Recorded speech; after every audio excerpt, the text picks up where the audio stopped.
Democratic strategists, elected officials and voters in South Carolina are already eagerly looking forward, hunting for the next leader of their party after their 2024 presidential loss.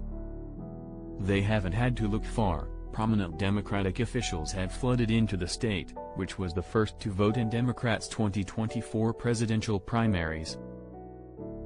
In recent weeks, Democratic govs, Wes Moore of Maryland, Tim Walz of Minnesota, Gavin Newsom of California and Andy Beshear of Kentucky have all crisscrossed South Carolina so far this year, while Representative Ro Khanna, Democrat California, is also planning an event just outside of Charleston this weekend. As potential candidates test themselves out in South Carolina, state Democrats are considering whom they want to see leading them into a post-Trump era. In conversations with more than a dozen Democrats across the state, two themes emerged. They want someone ready to fight, but they also want someone who can appeal across party lines. After pictures of Trump appearing to show swelling in his ankles and bruises on his hands covered with makeup started to draw attention, the White House revealed he has been diagnosed with chronic venous insufficiency. NBC's Gabe Gutierrez reports and Dr. John Torres joins with analysis. PEPFAR, the popular global HIV/AIDS program credited with saving millions of lives, has been spared from a package of billions of dollars in spending cuts that Congress sent to Trump to sign into law.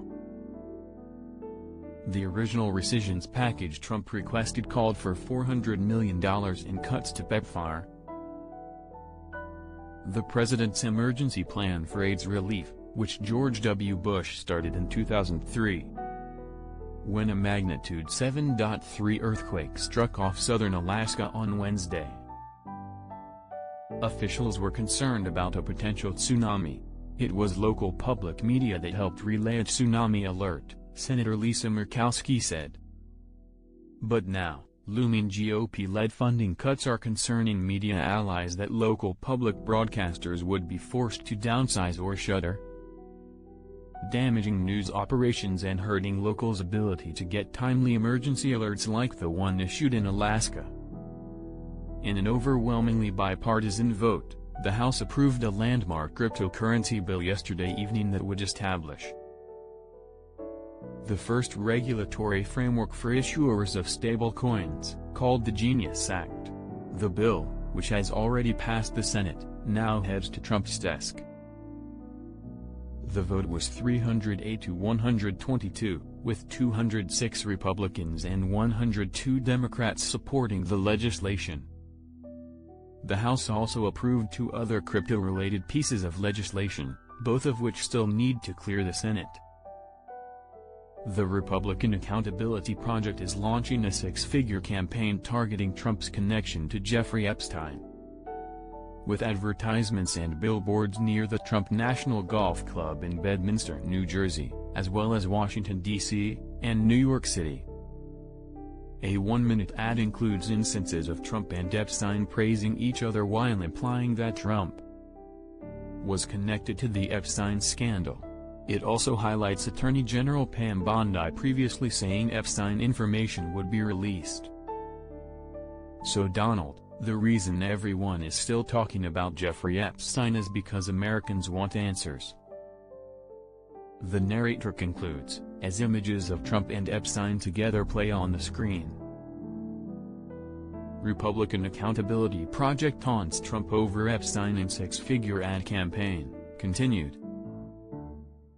The ad, paid for by Defending Democracy Together, will run on Fox News near Bedminster, the Republican Accountability Project said. The group is also planning to unveil billboards and mobile billboards near the golf course, D.C. and in Times Square. Trump, why won't you release the Epstein files? The billboards read. Sarah Longwell, the group's executive director, said in a statement that the more he rants, the more Americans want to know what his administration is hiding. Either they were lying for years about the existence of the Epstein files to gin up their base, Or they are lying now about their existence, she said. Either way, Americans deserve answers. Trump last night directed Bondi to seek the release of pertinent grand jury testimony from Epstein's case.